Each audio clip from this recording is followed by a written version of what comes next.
Hello everyone, हजुर सबैलाई मेरो युट्युब च्यानलमा धेरै पछि फेरि पनि स्वागत छ। आज म हजुरलाई एकदम छिटो र मिठो बन्ने नरिवलको लड्डुको रेसिपी लिएर आएको छु। यसलाई बनाउनको लागि हामीलाई मात्र 3वटा सामान चाहिन्छ अनि मात्र 5 मिनेटमा चाहिँ हाम्रो लड्डु बनेर रेडी हुन्छ। सुरुमा मैले यहाँ नरिवलको धुलो लिएको छु। हजुरहरूले सुक्खा नरिवललाई कोरेर पनि दिन सक्नुहुन्छ। त्यसपछि कन्डेन्स मिल्क र त्यसपछि सुकुमेलको धुलो लिएको छु।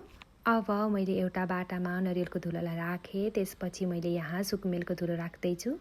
यति गरेपछि हजुरहरूले यो सुकुमेलको धुलोलाई चाहिँ नरिवलमा मजाले मिक्स गर्नुपर्ने हुन्छ। यसमा मैले अब कन्डेन्स मिल्क राख्दैछु। हजुरहरूले यो रेसिपीको लागि चाहिँ ग्यास पनि बाल्न पर्दैन र मात्र 5 मिनेटमा हाम्रो चाहिँ नरिवलको लड्डु बनेर रेडी हुन्छ। यदि हजुरहरूलाई छिटो र मिठो केही खान मन लाग्छ भने यो ट्राई गर्न सक्नुहुन्छ। मैले यहाँ थोरै सुक्खा नरिवल लिएको छु र आफूलाई मनपर्ने साइज हजुरलाई ठुलो सानो जस्तो मनपर्छ त्यति नै लिएर यसलाई चाहिँ लड्डुको सेप दिनुहोला।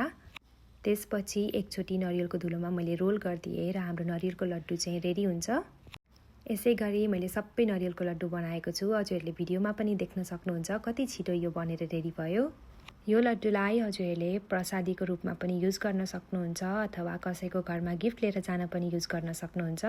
यसलाई अब एउटा बट्टामा राखेर फ्रिजमा राख्नुभयो भने हजुरहरूले 1 महिनासम्म यसलाई मजाले खान सक्नुहुन्छ। आशा छ हजुरहरूलाई यो भिडियो मन पर्यो होला। यस्तै अरू नयाँ भिडियोको लागि मेरो युट्युब च्यानललाई लाइक, सेयर एन्ड सब्सक्राइब गर्न नभुल्नुहोला। Thank you.